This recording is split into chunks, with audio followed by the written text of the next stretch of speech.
Hello everybody, welcome to another episode of this particular video. As you all know by name, I am Japhet Okaka Ebosetari. So for today's video, we are going to be looking at the distinction between an illegal contract and a void contract. Initially, we have dwelt on classification of contracts. We have dwelt on types and classification of contracts in our previous video. But for today, we are going to look at the T9, the key difference between an illegal contract on one hand and a void contract on the other hand. So now we'll begin with the meaning of the word void. When you say a contract is void, what does it mean? When you say a contract is illegal, what does it mean? So first of all, we'll begin with the meaning of void. What is the meaning of void? Now, when you say something is void, it means it is without legal effect. When you say something is void, it means it is without legal effect. It is invalid. This is for void contract. It is an invalid contract. It is a contract without legal effect. It is an agreement without remedy. When someone enters into a void contract, there is no remedy. There is no remedy for the agreement. Also, let's then move on to an illegal contract. We have said that a void contract is an invalid agreement. A void contract is a contract without legal effect. It is invalid. It is not recognized by law. That is for void contracts. Now, let's then look at illegal contract on the other hand. Let's then look at illegal contract. Now, when you say something is illegal, it means it is forbidden by law. It is forbidden by law. Also, it is unlawful. This is for illegal contract. For void contract, it is without legal effect. The law does not recognize it. It's if someone venture into a void contract, there is no remedy. But however, for an illegal contract, it is unlawful and it is also forbidden. It is prohibited by law. Now, this is just the meaning of void contract and an illegal contract. Now, let's then look at the T9 between a void contract and an illegal contract. Let's then look at the key difference. There is a key difference between a void contract and an illegal contract.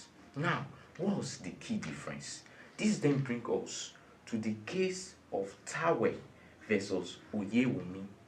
Tawe versus Oyewumi, to know the key difference, to know the key distinction between a void contract and an illegal contract. Now, look at what Akabi GC stated in Tawe versus Oyewumi. Let's look at what Akabi GC stated. Now, he stated the law recognizes and draws a distinction between a contract declared void by statute and an illegal contract.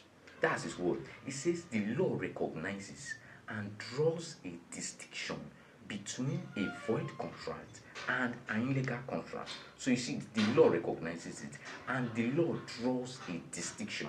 So you should not misquote a void contract for an illegal contract or an illegal contract for a void contract. Now, let's continue. The law recognizes and draws a distinction between a contract declared void by statute and an illegal contract in which the parties have purported, and an illegal contract in which the parties have purported to do what the law prohibits. It doesn't stop there. Certainly, the law will not lend its assistance, its aid to the perpetrators of any illegality, and will therefore not permit the enforcement of a contract on illegality, save in exceptional cases. Now, look at what is stated here. This is the key difference between a void contract and an illegal contract. On the contrary, a contract declared void by statute. On the contrary, a contract declared void by statute may not be an illegal contract unless in relation thereto, there is also a penalty imposed by law. The penalty, it is said, the penalty, it is said, makes it illegal. That's the key difference between a void contract and an illegal contract. It is the penalty that makes it illegal. For void contract, there is no penalty. For void contract, it is without legal effect. There is no remedy and there is no penalty. When you enter into a void contract, there is no penalty. But when you enter into an illegal contract, there is a penalty. It is the penalty that makes it illegal. That's what the justice of the Court of Appeal, as it was stated, it is the penalty that makes it illegal for an illegal contract. Now, let's also look at the case, the second case of Facet Services and Anon versus NPA and Anon. Differences to further show the clear difference between an illegal contract and a void contract. Let's look at this particular case. Now, I'll be reading the facts of the case. In this particular case, NPA invested heavily in Facet Services. NPA invested heavily in Facet Services, a private pension investment fund. Now, after an initial payment of some dividends to NPA, now after Facet have made some payments, NPA invested heavily in Facet. Now, Facet have paid NPA some dividends. Now, after an initial payment, Facet stopped payment altogether. After Facet have paid some dividends, they stopped payment altogether. Now, what happened? When the NPA and its fund sued to recover the dividends, because Facet have paid some dividends and they stopped payment. Now, NPA brought an action against Facet to recover those dividends that were yet to be paid to them. Now, look at what happened. Facet Services pleaded that the contract, Facet Services pleaded that the contract by which NPA acquired its shares was illegal. That's what Facet Services were stating in this particular case. They were stating that the contract that they entered with NPA was an illegal contract. And you know, an illegal contract is one that is prohibited by law. The law will not give it effect. So Facet Services were stating that the contract they entered with NPA was an illegal contract and NPA cannot recover the remaining dividends. That's what they were stating. They were stating that because it was contrary to the Trustee Investment Act. Now, the defendant, which is Facet Services, relied particularly on Section 2, subsection 2, paragraph B of the Trustee Investment Act. So they relied there, they were stating that this is an illegal contract. Facet Services were relying on this particular section. They will say that it is an illegal contract. That on the other hand, NPA cannot recover their remaining payment because it is an illegal contract. Now, what did Section 2, subsection 2, paragraph B of this said act prohibit? This subsection 2 prohibited government-owned institutions from investment in shares and debentures of private company. That's what Section 2, subsection 2, paragraph B of the Trustee Investment Act prohibited. They prohibited government-owned institutions from investing in private company.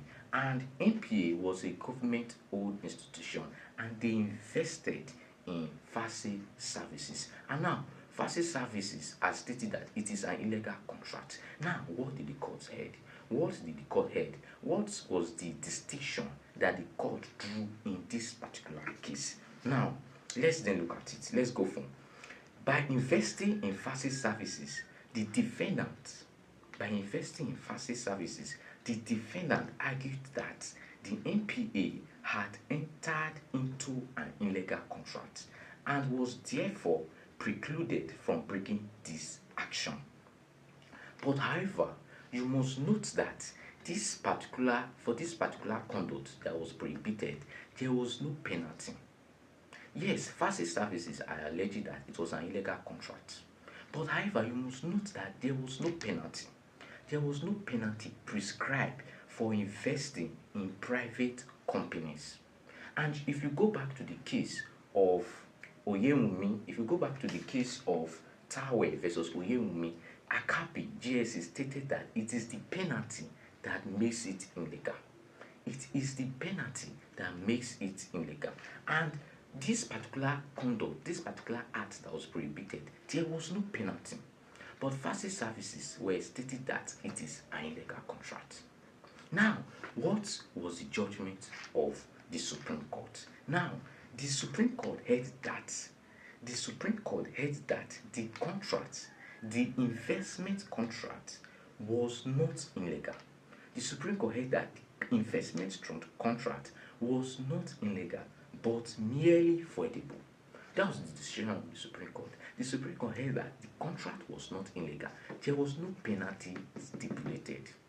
The contract was not illegal but merely voidable.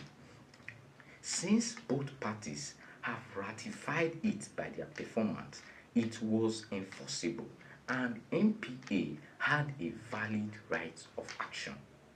So the Supreme Court held that the contract was not an illegal contract but merely voidable. And you know, if when you say a contract is voidable, it is a contract that is valid until set aside by one parties. But the Supreme Court did not just stop there. The Supreme Court went further to state that since both parties had ratified it, when you say something is being ratified, it is something that is without authority, that is not valid, that is not enforceable until recognized, until consented to. So the Supreme Court held that both parties had ratified it. Yes, it was not valid. Yes, the contract was not valid. But due to the fact that facet services acknowledge it, due to the fact that facet services recognize it, due to the fact that services ratified it, it is now enforceable. They acknowledge it, they have ratified it, so it is now enforceable. So initially it was voidable, but due to the fact they have ratified it, it is now enforceable. But then the Supreme Court did not just stop there, they went further. Now let's look at what the Supreme Court held. Now the Supreme Court, by Mohammed GC, held inter alia. The position of the law is that where a statute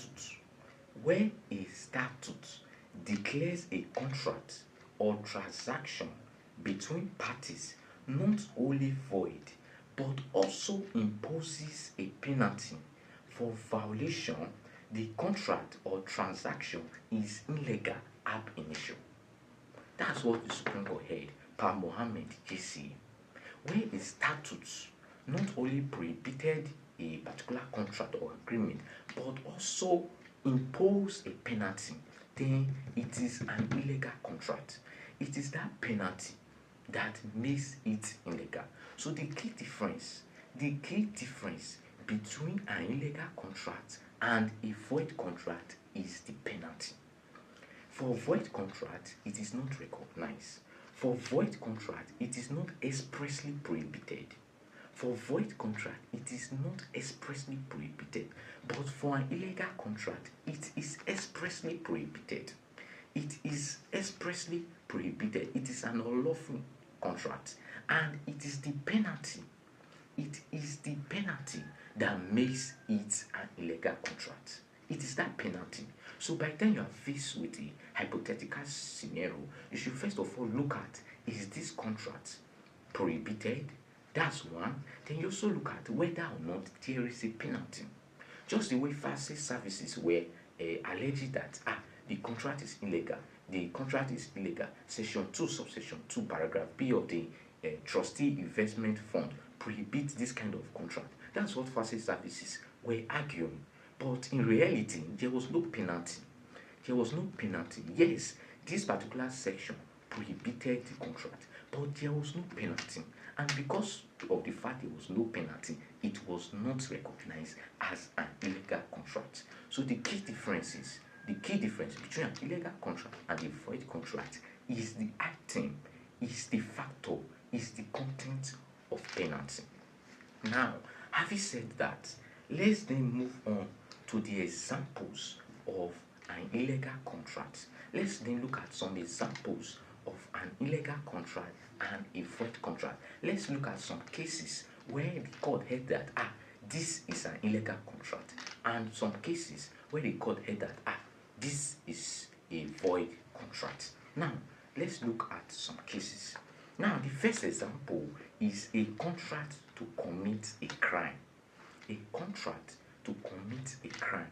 When two people come together and they contract together to commit a particular crime, then that contract is an illegal contract. There is a penalty imposed for entry that particular contract. Just as we can see in the case of Allen versus Rescos, Allen versus Rescos, where one of the parties agreed to beat a third party at the behest of the other for a consideration. One of the party agreed to beat a third party. That's an unlawful act. That is a prohibited act. They contracted together and one of the party agreed to beat a third party. What did the court heard? The court heard that the agreement was void and unlawful. Void and unlawful. Usually, an illegal contract is a contract that is void. It's illegal and it is void. It is of no effect. But a void contract, on the other hand, is void, but it might not be an illegal contract. An illegal contract can be void, but a void contract sometimes might not be illegal. Also, let's then look at the case of Golden Okoroko versus P.O. Enwoga. Let's then look at this particular case to further show the difference between an illegal contract and a void contract. Now, in this particular case, a contractor bribed a public officer with a car.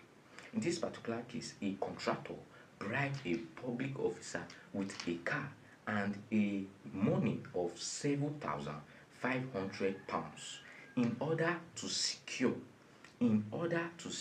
a contract.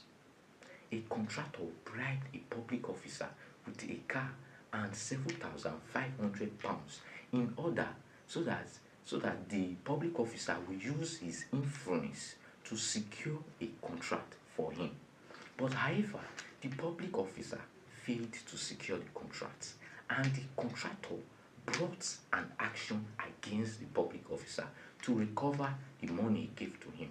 Now, what was the holding of this court?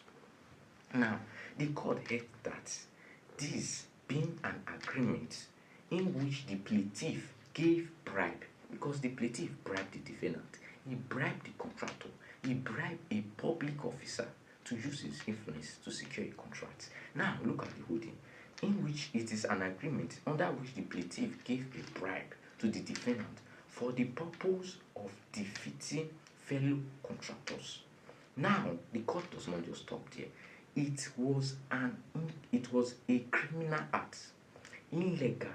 It was a criminal act, illegal, and contrary to public policy. The claim was therefore dismissed. So you see, it is the penalty that makes it illegal. In this particular case of Golden Okoroko versus P.O. Enwoga, if you look at this particular case, it relates to bribe, it relates to corruption. And then, if you go to section 98 of the Criminal Code, section 98A of the Criminal Code, section 98B, section 98C, you see that the act of bribery, you see that the act of corruption, you see that it is prohibited in section 98 of the Criminal Code. And in this particular case, they engaged in that transaction. And due to the fact that it was prohibited, due to the fact that there is a penalty,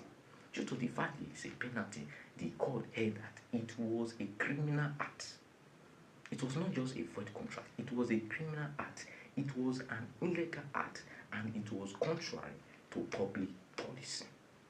So now let's then look at an example of a void contract on the other hand, an example of a void contract. And then this then brings us to the case of Browie versus Bennett. Browie versus Bennett, to take an example of a void contract. Now, it was held that the price of clothes specifically furnished to enable a prostitute to carry on her trade was not recoverable. So that is an example of a void contract, because a contract related to immorality, a contract related to sexual immorality is a void contract. It is not expressly prohibited. There is no penalty. It is not expressly prohibited, and because of that, it is a void contract. And when you enter into this particular contract, there is no remedy. This is why a prostitute cannot recover money from his or her clients. So if a client sleeps with a prostitute and the client refuses to pay the money, the prostitute cannot recover that money. Why? Because it is a void contract. It is not expressly prohibited. There is no penalty, but the court will not give it effect. The court will not give it effect. Just that's the way we can see in this particular case of Browie versus Bennett, where it was held that the price of clothes specifically furnished to enable a prostitute, whereby you gave your clothes to a prostitute, and you gave these clothes to a prostitute so that she can attract her clients. That was why you gave these clothes to a prostitute. You gave these clothes to a prostitute to carry on her business. You gave these clothes to a prostitute so that she can be more attractive. And now the prostitute refused to pay. As we can see in the case of Browie versus Bennett, it was unenforceable. There was no remedy. So this is the key difference between a void contract and an illegal contract. So you should not misquote a void contract for an illegal contract. Now, the test in knowing whether a contract is void or is illegal is there are two tests to know whether a contract is void or whether it is illegal. The first question you ask yourself is this contract prohibited? Just the way we saw in Facet Services versus NPA, you first of all ask the question, is this contract prohibited? Then, if it's prohibited, you have succeeded on one hand. The next question you will then ask yourself is that, is there a penalty? Is there a sanction in entering into this contract? Then, if there is a sanction, then you have succeeded on the other hand. So these are the two tests in knowing whether a contract is illegal or whether the contract is void. Now, we are done with the illegality. We are done with the differences between an illegal contract and a void contract. So as you all know by name, I am Japhet Okaka Ebosetari. Thank you so much for watching.